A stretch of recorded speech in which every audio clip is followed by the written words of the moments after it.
Dear students, Kabir Das సాకి 10th class హిందీలో first లెసన్లో ఇది పార్ట్ 2. పార్ట్ 1లో మొదటి 2 పద్యాలు చదువుకున్నాం, 2 దోహేలు. ఇప్పుడు నెక్స్ట్ మిగిలిన దోహేలు చూద్దాం. ఇప్పుడు 3వ దోహ ఏంటో చూద్దాం.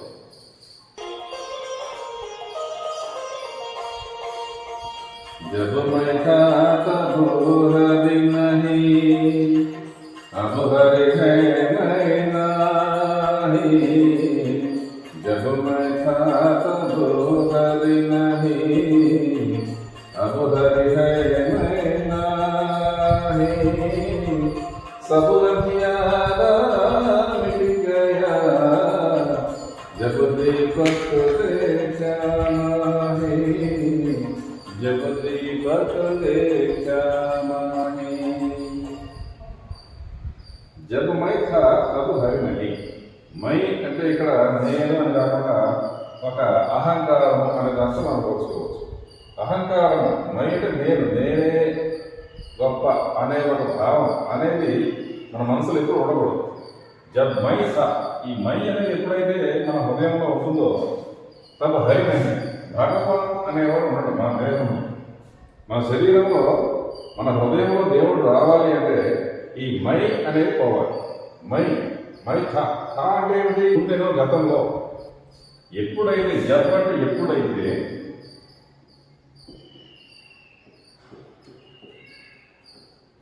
మై అంటే అహంకారం, థా ఉండేనో.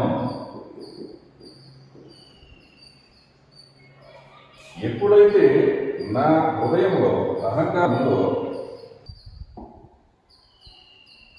అప్పుడు అంటే ఇప్పుడు హరినై మైనా. ఇప్పుడు భగవంతుడు నా హృదయంలోకి వచ్చాడు. భగవంతుడు ఎప్పుడైతే నా హృదయంలోకి వచ్చాడో మైనాని, నా భగవంతుడు అహంకారం ఉండదు, లేదు, పోయింది అంటే ఏంటర్థం? ఎప్పుడైతే జన్మైత, ఎప్పుడైతే నాలో అహంకారం ఉన్నదో అప్పుడు దేవుడు నాలో లేడు, అంటే దేవుడు నాలోకి రాడు. దేవుడు నాలోకి రావాలనే ఒక ఆసక్తి మీకు ఉంటే, దేవుడు నా హృదయంలోకి రావాలని వచ్చింది, నివాసం ఉండాలనే ఒక కోరిక మీలో ఉన్నప్పుడు మనలో నుంచి ఏంటి చేయాలి? ఈ మై అనేది తీసేయాలి. మై అంటే ఏం చెప్పుకున్నాం? అహంకారం చెప్పుకున్నాం. ఈ అహంకారం అనేది మనలో ఉన్నంతకాలం మనలోకి ఎవరు రారు? దేవుడు రాడు. దేవుడు మనలోకి రావాలి అని మీరు అనుకుంటున్నారా? మీ హృదయంలో దేవుడు రావాలనుకుంటున్నారా? అనుకున్నప్పుడు ఏం చేయాలి? నీలో ఉన్న అహంకారం తీసివేయాలి. నేనే గొప్ప, నేనే అన్ని చేయగలను, నేనే అన్ని మేధావిని అనే ఒక నేను ధనికుణ్ణి, ఇటువంటి భావాలు కనుక మీలో ఉంటే మీలోకి దేవుడు రాడు. దేవుడు రానంత వరకు మీ హృదయం ప్రశాంతంగా ఉండదు, శాంతంగా ఉండదు.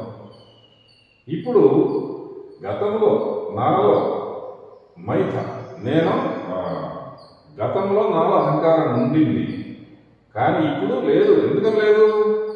దేవుడు నాలోకి వచ్చాడు కాబట్టి. హరి హై, దేవుడు నాలో హృదయంలో ఉన్నాడు. ఉదాహరణకి సబ్ అంధియారా. అంధియారా ఏంటి? చీకటి. సబ్ అంటే అంత, చీకటి అంతా కూడా మిటిగయా. మిటిగయా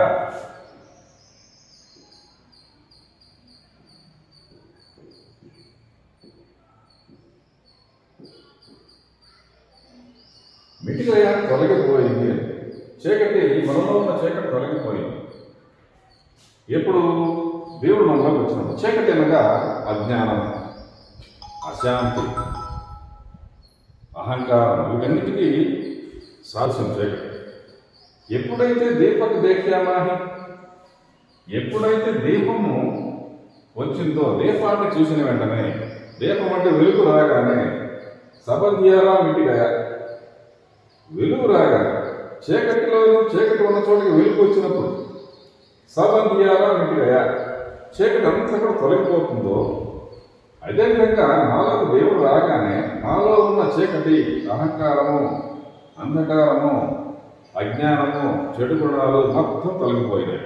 కాబట్టి మనలో ఉన్న చెడు గుణాలన్నీ పోవాలి అంటే దేవుడు రావాలి. ఏ విధంగా అయితే దీపం వెలిగించగానే చుట్టుపక్కల ఉన్న చీకటి అంతా కూడా మాయమైపోతుందో, తొలగిపోతుందో, అదేవిధంగా మనలో ఉన్న చీకటి కూడా తొలగిపోవాలంటే మనలోకి దేవుడు వచ్చేటట్టుగా మనమే ఏర్పాటు చేసుకోవాలి. అంటే ఏం చేయాలి? మనం చక్కటి మంచి గుణాలతో, సత్క్రియలతో ఉండాలి.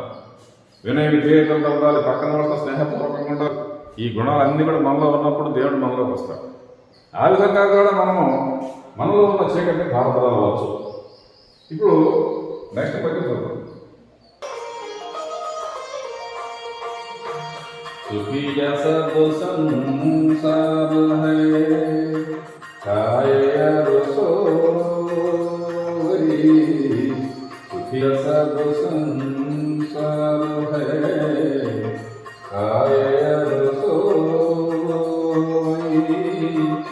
दुखिया दास कबीर है जागय रोई, जागय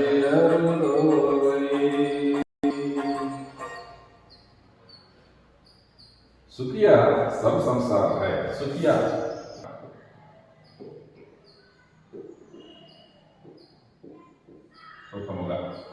सब संसार है. संसार का अर्थ क्या है? ప్రపంచం. సుఖియా సబ్ సంసార్ है. ప్రపంచమంతా సుఖముగా ఉన్నది. ఏం చేస్తుంది?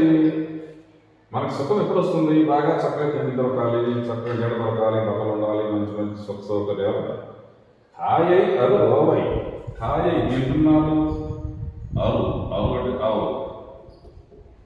వింటున్నారు, మరియు సోవై నిద్రపోతున్నారు. తిని పడుకుంటున్నారు. లోకమంతా ఇది చూస్తున్నాడు ఆయన. ప్రపంచమంతా ఏం పని చేయకుండా, దేవుడి గురించి ఆలోచించకుండా, దేవుడు ప్రార్థన చేసుకోకుండా ఈ లోకమే శాశ్వతం అనుకుంటున్నారు. వీళ్ళందరూ ప్రపంచమంతా ఎట్లా ఉన్నాయి? దుఃఖియా. ఆ లోకాన్ని చూసి దుఃఖియా అంటే దుఃఖిత,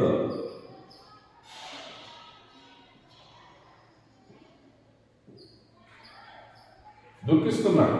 దాస్ కబిదాస్ బాధపడుతున్నాడు. బాధపడి ఏం చేస్తున్నాడు? జాగై, నిద్ర మేలుకొని ఉన్నాడు.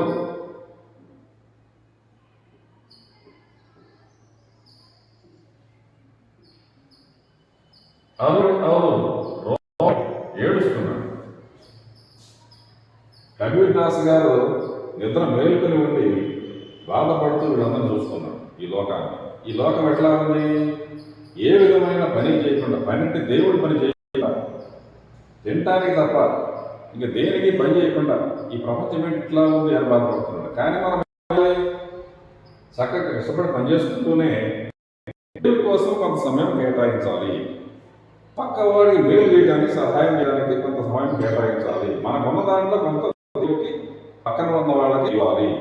అంతేకాకుండా మొత్తం కష్టపడి సంపాదించడం వెళ్ళి దారులు పడుకుంటూ ఉంటే దానివల్ల ఏమీ ఉపయోగం ఉండదు. ఇది ఆయన బాధపడుతూ చూస్తున్నాడు.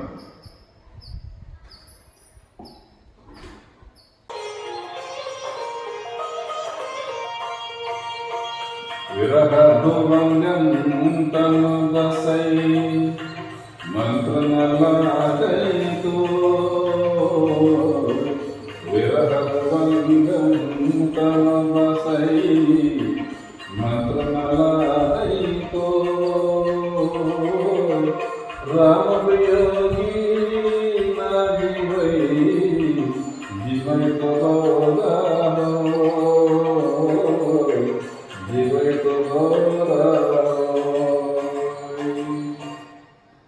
విరహ భువంగం. What is the meaning of భువంగం? సాంబం, పాము, నాగుపాము. భుజంగం అంటాం. భుజంగం అంటే పెద్ద నాగుపాము, త్రాచుపాము, విషపూరితమైన పాము. ఈ విరహ భువంగం తన్ దశ. భువంగం అంటే పాము లేదా పాము యొక్క విషము. తన్ అంటే శరీరం. బసై అంటే ఉండడం.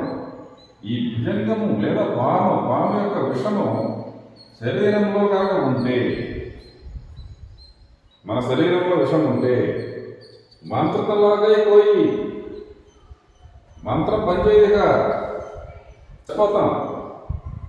మంత్రం వేసినా కానీ లోపల విషయం ఉన్న తర్వాత పాము కలిసి కరవగానే కనుక యాక్షన్ తీసుకుంటే అది లేదు. లోపలే విషయం ఉండిపోయింది అనుకోండి, ఇక ఏ మంత్రం పనిచేయదు. మంత్రంలాగే పోయి ఏ మంత్రం బతికించలేదు. వీరభూవంగా అంటున్నాడు. వీరహంగా దేవుని ప్రేమకి దూరం అవుతాం. దేవుని ప్రేమను మర్చిపో, దేవుని యొక్క ప్రేమకు దూరంగా ఉండడం. ఇది గనక శరీరంలోకి వచ్చిందనుకోండి, అప్పుడు మనం దేవుడికి దూరమై బతకలేము. ఏ విధంగా అయితే విషం మనలో ఉన్నప్పుడు బతకలేమో, అదే విధంగా రామ వియోగి నా జీవై. దేవుడికి వియోగము విరహము రెండు ఒకటే.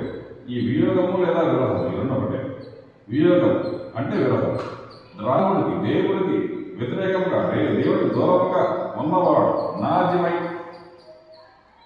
జీవించలేడు. ఎంత ప్రయత్నం చేసినా జీవించలేడు.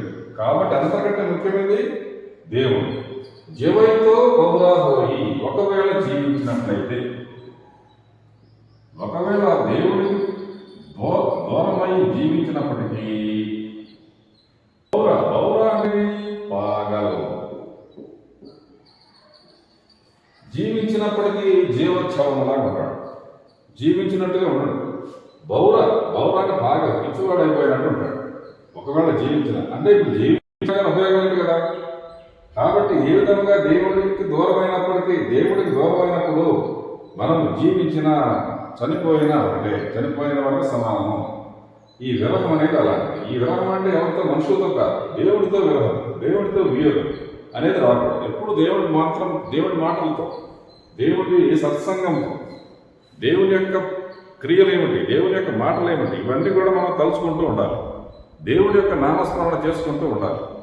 ఎప్పుడైతే మనం మర్చిపోతామో, దేవుడి కంటే ఈ లోకానికి ఎక్కువ ప్రాముఖ్యత ఇస్తామో, అప్పుడు మనలోంచి దేవుడు వెళ్ళిపోతాడు. అప్పుడు జీవై రామ వియోగి, దేవుడికి విరహంగా, దేవుడికి వ్యతిరేకంగా దూరంగా ఉన్నప్పుడు నా జీవై ఎవరు బతకలేరు. ఒకవేళ జీవై బ్రతికిన బౌరాహోయ్ పిచ్చివాడుగా మారిపోతాడు. పిచ్చివాడు ఉండిపోయేమేముంది. కాబట్టి మనం ఏం చేయాలి? ఎప్పుడూ కూడా మనం మంచితనాన్ని, మంచి లక్షణాలని పోగొట్టుకోవాలి. దేవుడు అంటే ఊరికి పూజలు చేయటం కాదు, దేవుడిని చూసి ఆయన యొక్క లక్షణాలను చూసి మనం కూడా ఆ లక్షణాలు కలిగి ఉండడానికి ప్రయత్నం చేయడం. అప్పుడే మనకి మంచి విలువ వస్తుంది, గౌరవం వస్తుంది. కాబట్టి ఆ విధంగా ఇది ఆయన చెప్పదలుచుకున్నాడు. ఇప్పుడు నెక్స్ట్ దోహా చూద్దాం.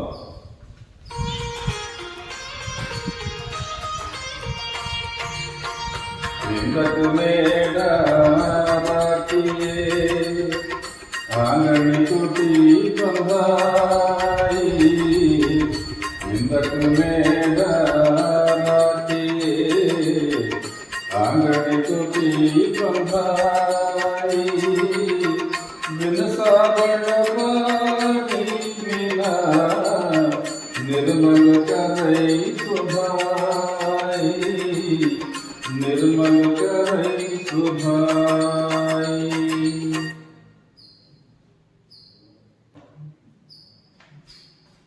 నిందక మేడ రాకి. ఈ పద్యంలో మనకి నిందకంగా నిందించేవారు అంటే వాళ్ళు విమర్శించేవారు. మనల్ని ఎవరైనా విమర్శించినప్పుడు మనకి వెంటనే కోపం వస్తుంది. ఏమిటి నన్నంటారండి. ఒకవేళ మనం తప్పు చేసినప్పటికీ, మీరు తప్పు చేశారు అంటే మనకి ఒప్పుకో బుద్ధి కాదు. కానీ కబీర్ దాస్ గారు ఏం చెప్తున్నారంటే, మనల్ని ఎవరైనా నిందించినప్పుడు, మనల్ని ఎవరైనా విమర్శించినప్పుడు వారిని మీరు ఏమనరు. ఎందుకంటే విమర్శించినప్పుడే మనలో ఉన్న లోపాలు తెలుస్తాయి. అప్పుడే మనం లోపాలు సరి చేసుకుని ఇంకా గొప్ప వ్యక్తిగా తయారు కావచ్చు. దీనికి ఇంకా ఎంత బాగా చెప్పాడంటే, నిందించేవాడు మేడ నాకి. మేడ అంటే మనకు దగ్గరలో, సమీపంగా. మేడ అనగా నెయ్యం అంటే దగ్గరలో ఉంచుకోండి, దగ్గరలో పెట్టుకోండి, మీ పక్కనే ఉంచుకోండి. ఎప్పుడు కూడా మిమ్మల్ని విమర్శిస్తూ ఉండాలి, మీరు లోపల కనిపెట్టి చెప్తూ ఉండాలి. ఇంకా ఒకవేళ అతను మళ్ళీ మధ్యలో మిస్ అయ్యేటప్పుడు వెళ్తాడేమో, ఎప్పుడు మీ దగ్గరే ఉండాలి. ఉండకుండా ఎప్పుడన్నా వెళ్ళాలనుకుని ఎక్కడికన్నా వెళ్తాడేమో, వాడిని వెళ్ళదీపాకండి. ఆంగణి కుట్టి బంధాయి. ఆంగణి అనగా మన ఆవరణ, మన క్యాంపస్లో కుటి అంటే ఇల్లు కట్టించి, బంధాయి అంటే కట్టించడం, నిర్మించడం.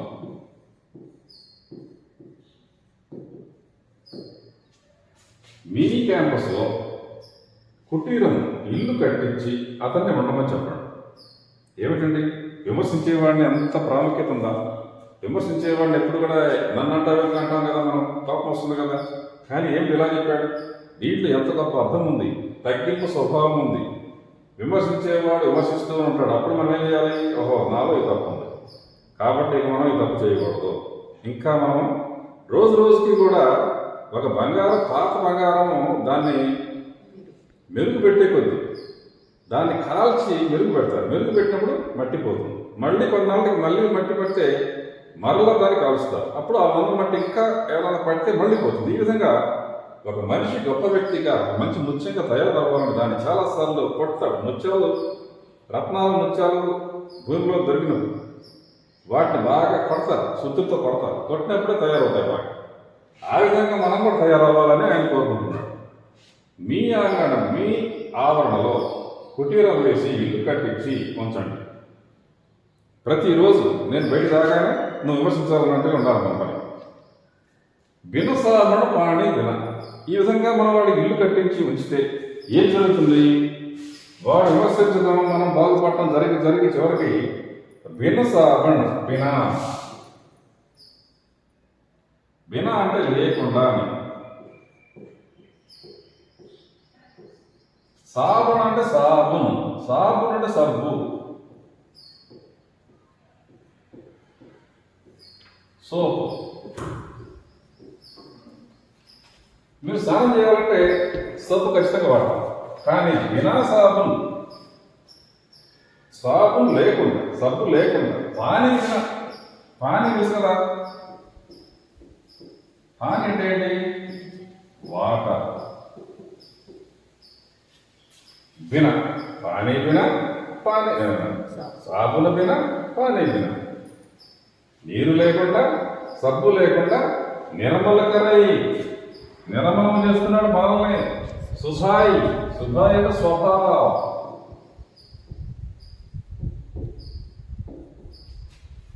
మన స్వభావం అంతా నిర్మలం చేస్తున్నాడు. దేని ద్వారా? సబ్బు వాడట్లేదు, నీరు వాడట్లేదు. మనం స్నానం చేయాలంటే ఎంత కావాల్సిందే, క్లీన్ అవ్వాలంటే బాడీ. కానీ ఏమీ లేకుండా ఒక విమర్శకుడు మనల్ని శుద్ధి చేస్తున్నాడు. అంటే ఏంటి అర్థము? ఎవరైనా మనం విమర్శించినప్పుడు మనం తెలుసుకోవాలి, నాలో తప్పు ఉందా, ఓకే సరి చేసుకుందాం అనుకోవాలి. అంతేగాని వాడిని తిట్టకూడదు. అది దీంట్లో చెప్పిన విషయం. నిందకు నేడా రాకి నిందించే వాడిని ఎప్పుడు దగ్గరలో ఉంచుకోండి. ఎంత దగ్గరగా? మధ్యలో ఒక్కరోజు కూడా మిస్ అవ్వకూడదు. ఆంగణి కుటి బంధాయి. మన ఆవరణలో ఇల్లు కట్టించండి, అతని కోసం కట్టించి ఉంచుకోండి. ఎందుకంటే వినసారణీయంగా సబ్బు లేకుండా, నీరు లేకుండా అతను ఏం చేస్తాడు? నిర్మల కలై స్వభాయి. మన స్వభావాన్ని నిర్మలంగా చేస్తాడు, సరి చేస్తూ ఉంటాడు, శుద్ధి చేస్తాడు. ఇది ఆయన చెప్తున్నాడు. ఇప్పుడు నెక్స్ట్ దోహ చూద్దాం.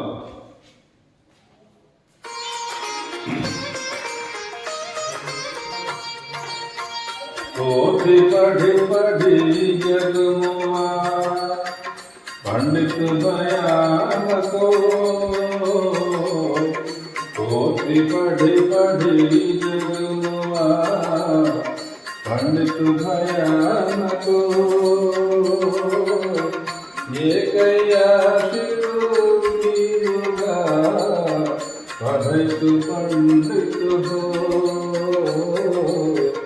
पढ़ित पंडित होई। पोथी का अर्थ है पुस्तक।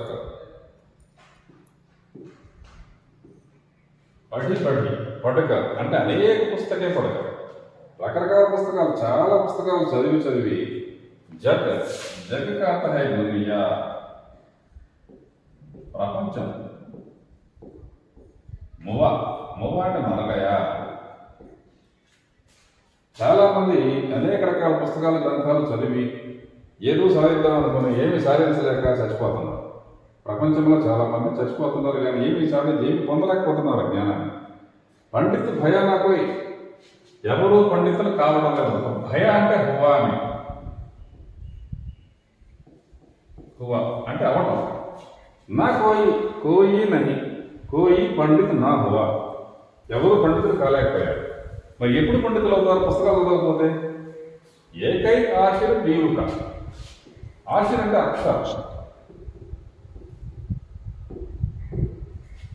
ఒకే అక్షరం పీవు అనగా ప్రేమ.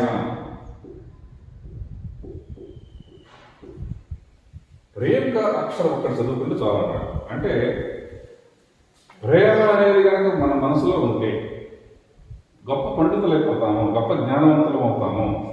పఢైసు పండితు పోయి, ఒక అక్షరాన్ని పఢై చదివినట్లయితే, సో అంటే పడనే వాళ్ళ జో వ్యక్తి ఏక అక్షర ప్రేమ का పడతా హై వహ పండిత హో జాతా హై.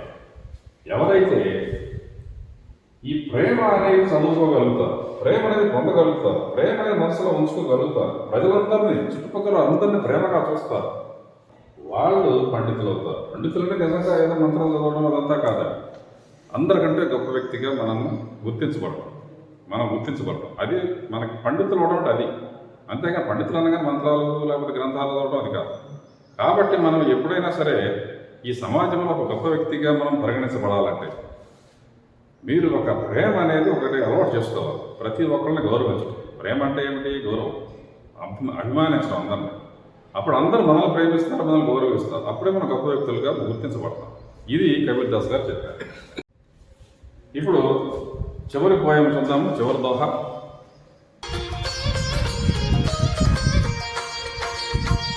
हम घर जाया अपना लिया मुरादा हाथी, हम घर जाया अपना लिया मुरादा हाथी, अब घर जानो का जे चले हमारे साथी, जे चले हमारे साथी.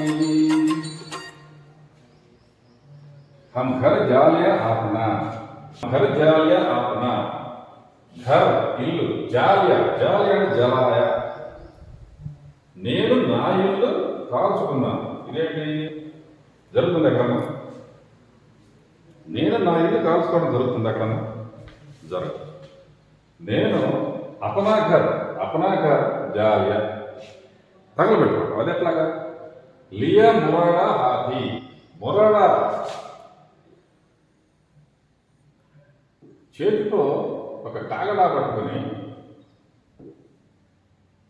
హాథీ అంటే చేతిలో కాగడా పట్టుకుని నా ఇల్లు నేను కాల్చుకున్నాను. ఇది ఎక్కడ ఎందుకు జరుగుతుంది? ఎక్కడ ఉంటున్నా? ఎందుకు చెప్పాడు మరి? అవ ఘర్ జాలో కాసక జే చలై హమారే సాథీ.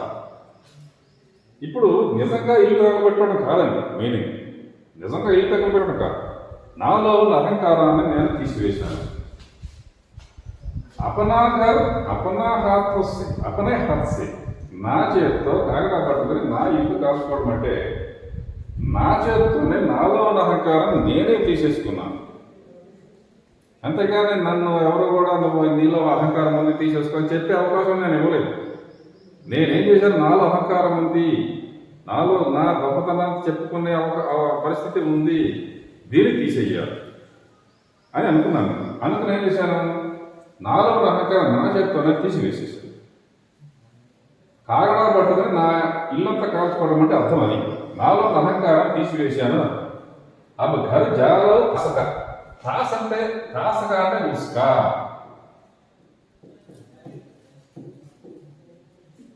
ఇప్పుడు అప్పు ఘర్ జాలో కాసక, నేను ఉస్కా ఘర్, మీరు ఎవరికి వారు మీ ఇల్లు కాల్చుకుని జే చలే హమారే సాథీ, అప్పుడు నాతో పాటు రండి. కాసక అంటే ఉస్కా అంటే మీరు ఎవరైతే నన్ను అభిమానిస్తున్నారో, కబీర్ దాస్ గారు అంటున్నాడు, నన్ను ఎవరైతే మీరు అభిమానిస్తున్నారో, నా శిష్యులు ఎవరైతే రావాలనుకుంటున్నారా, వచ్చే ముందు మీరేం చేయాలి? అవి ఘర్ జాలో దాసా. ఇప్పుడు మీ ఇల్లు మీరు తగలబెట్టుకొని అప్పుడు రండి మనకి చలై పదండి నడవండి హమారే సాథి నాతో నాతో మేరే సాత్ నాతో మనలో ఉన్న అహంకారాన్ని అంతా తీసివేయాలి. మనలో ఉన్న అహంకారము ఇల్లు వెనక అహంకారం కలిసి ఉన్న ఒక గుణం. ఈ గుణాన్ని మొత్తం తీసివేసి వస్తేనే మనలో మోహం మాయ మతము మాత్సర్యం ఇటువంటి గుణాలు ఉన్నాయి. ఈ గుణాలన్నింటినీ కూడా కాల్చివేయాలి, అగ్ని దహించి వేసినట్టుగా. మనలో ఉన్న గుణాలన్నీ ఏదన్నా ఒక వస్తువు ఒక ఇంటి ముందు చెత్త ఎక్కువగా ఉందనుకోండి, ఆ చెత్త మొత్తాన్ని ఒక చోట పేరు చేంజ్ చేస్తాం, తగలబెట్టేస్తాం, అగ్నికి ఆహుతి చేస్తాం. అప్పుడు అందులో అక్కడేం లేకుండా క్లీన్ అయిపోతుంది. అదేవిధంగా మన హృదయాన్ని కూడా, మన హృదయంలో ఉన్న మాయ మోహము క్రోధము లోభము మదము మత్సరం ఈ గుణాలన్నింటినీ కూడా ఒక చెత్త లాంటివి ఇవన్నీ. ఈ చెత్తని కూడా మన హృదయంలో తీసివేసేయాలి, తీసివేసి అగ్నితో కాల్చివేయాలి. ఈ కాల్చివేసేటప్పుడు మనలో ఉన్న అహంకారం అన్ని గుణాలు పక్కకు పోయి లేకుండా మన హృదయం అంతా కూడా క్లీన్గా మారిపోతుంది. అక్కడ ఘర్రంటే అది ఘర్రంటే హృదయం. మీ హృదయాన్ని క్లీన్ చేసుకొని రండి. మీలో ఉన్న గుణాలు చెత్త గుణాలు మొత్తం తీసివేయండి. మరి నన్ను మీలో నాలో గుణం చెడు గుణం ఉందనుకోండి, మీరేమంటారు? నీలో చెడు గుణం పెట్టుకున్నావు కదయా అంటారు. అందుకని నేను ముందుగానే అపనాఘర్ జలాలయా, నా ఎలుగని కాల్చుకున్నా, నా హృదయాన్ని శుద్ధి చేసుకున్నా, నా హృదయంలో ఉన్న అన్ని గుణాలు తీసివేసే చెత్త గుణాలన్నింటినీ ఇప్పుడు నేను శుద్ధుడిగా ఉన్నాను. మీరు కూడా నా దగ్గరికి రావాలనుకుంటే, నా అనుచరులుగా ఉండాలనుకుంటే, నా శిష్యులుగా ఉండాలనుకుంటే మీరు కూడా నా దగ్గరికి అట్లాగా రండి. మంచి హృదయంతో రండి. ఇది నేను చెప్పదలుచుకున్నాను. జో అంటే జే అంటే జో, ఎవరైతే హమారే సాత్ నాతో, హమారే సాత్ అంటే ఇక్కడ ఆయన ఉద్దేశం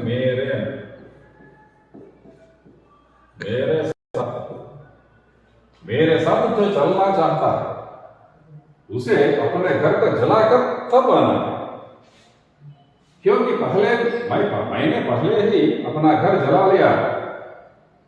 किससे? मुराड़ा ने काकड़ा, ఏ కాకడ? జ్ఞానము ప్రేమ అనే ఒక కాకడ.